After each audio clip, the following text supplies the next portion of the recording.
இந்த பஞ்சமா பாதகங்களை பற்றி நிறைய பேர் கேள்விப்பட்டிருப்பா. இந்த பாவம், மகா பாவம், கொடும்பாவம், பஞ்சமா பாவம் அப்படின்றது. இந்த 5வது பாவத்துக்கு பாவம்னு கிடையாது, அது பாதகம்னு பேர். இதுக்கு பிராயச்சித்தமே இல்லைன்னு சாஸ்திரம் சொல்கிறது. ஆனால் அதுக்கும் கூட சில பிராயச்சித்தங்கள் உண்டு. இப்போ அடியேன் பண்ணக்கூடிய இந்த அமாவாசை செய்யக்கூடிய பிரத்திங்கர பைரவ மகாயாகத்திலே இந்த பஞ்சமா பாதகங்களுக்கு பிராயச்சித்தம் உண்டு. இந்த பஞ்சமா பாதகங்கள் எதுன்னு சொன்னால் அதில் முதல் இடம் பிடிப்பது எதுன்னு சொன்னால் கொலை பண்ணுறது, அடுத்து பொய் சொல்கிறது, அடுத்து மது உண்ணுதல், அதுக்கு அடுத்து சூதாடுதல், 4 கொலை, திருடுறது, களவு, 5. இந்த மாதிரி 5 பாவங்களை சொல்லியிருக்கு. இந்த 5 பாவங்கள் பண்ணுவவர்களுக்கு விமோச்சனமே இல்லைன்னு சொல்லியிருக்கு.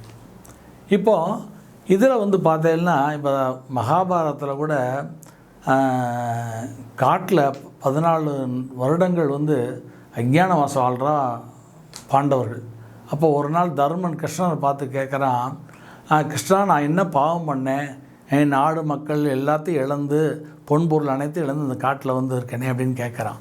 அப்போ கிருஷ்ணன் சொல்கிற, நீ அவ்வளோ தர்மவானாக இருந்தும் ஏன் வந்தேன் தெரியுமா அவன்னா, நான் தர்மத்தை தவிர எதுவுமே அதர்மத்தை பண்ணவே இல்லையேங்கிறான். ஏன் பண்ணலை, நீ பஞ்சமா பாதகத்தில் ஒரு பாவம் பண்ண, என்ன தெரியுமா, சூதாட்டம். அந்த சூதை நீ ஆடியதால் தான், அந்த பஞ்சமா பாதகத்தை பண்ணியதனால தான் இன்றைக்கி நீ ரோட்டில் நிற்கிற.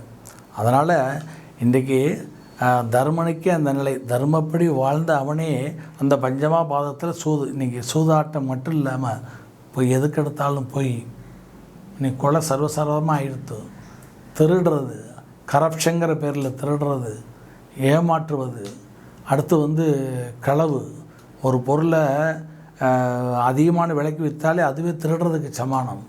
அதே மாதிரி ஊழல் பண்ணுறது, இது மாதிரி சூதாட்டம், இன்றைக்கி பணத்தை விற்று பணம் பண்ணுவது, அப்போ இந்த கேம்லிங் சொல்கிறா இல்லையா, அது மாதிரி விளையாட்டுக்கள், இன்னும் சொல்லப்போனால் ஷேர் மார்க்கெட் கூட சூதாட்டம் தான்.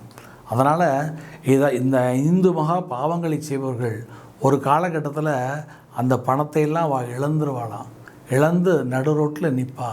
பின்னால் அவர்கள் திருந்தி மனம் திருந்தி வாழ்க்கை வாழ்ந்தால் அவர்களுக்கு நல்லதொரு வழி கிடைக்கும்ங்கிறதுக்கு மகாபாரதமே சாட்சி.